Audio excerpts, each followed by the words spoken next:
ఆలోచనలు ఎలాంటివంటే, చెడు ఆలోచన కలుపు మొక్క లాంటిది, చెడు ఆలోచన విత్తనం లాంటిది. విన్నారు ఈ మాట? చెడు ఆలోచన ఒక విత్తనం లాంటిది. నేను అంటాను, ఆ విత్తనం మొలకెత్తిన మొట్టమొదటి రోజే అవలీలగా దాన్ని కోకటి వేళ్లతో సహా పెకిలించగలుగుతాం.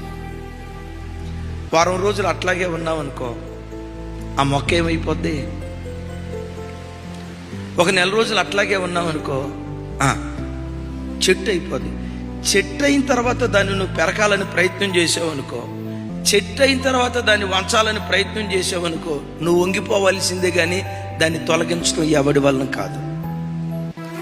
కలుపు మొక్కల్లాంటి చేదైన ఆలోచనలు, కలుపు మొక్కల్లాంటి చెత్త ఆలోచనలు, కలుపు మొక్కల్లాంటి వ్యర్థమైన ఆలోచనలు సైతానుగాడు కలుపు మొక్కల్లాగా నీలో నాటుకుంటూ వెళ్ళేటప్పుడు అవి పెద్దవి కాక మునిపే ఎప్పటి కలుపు మొక్కలు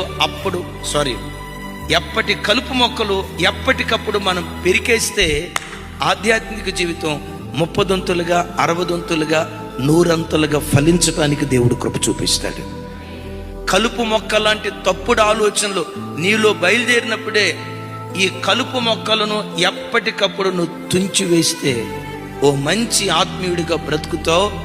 నీ ఆధ్యాత్మిక నేల, నీ హృదయ సీమ ఫలభరితంగా మార్చబడటానికి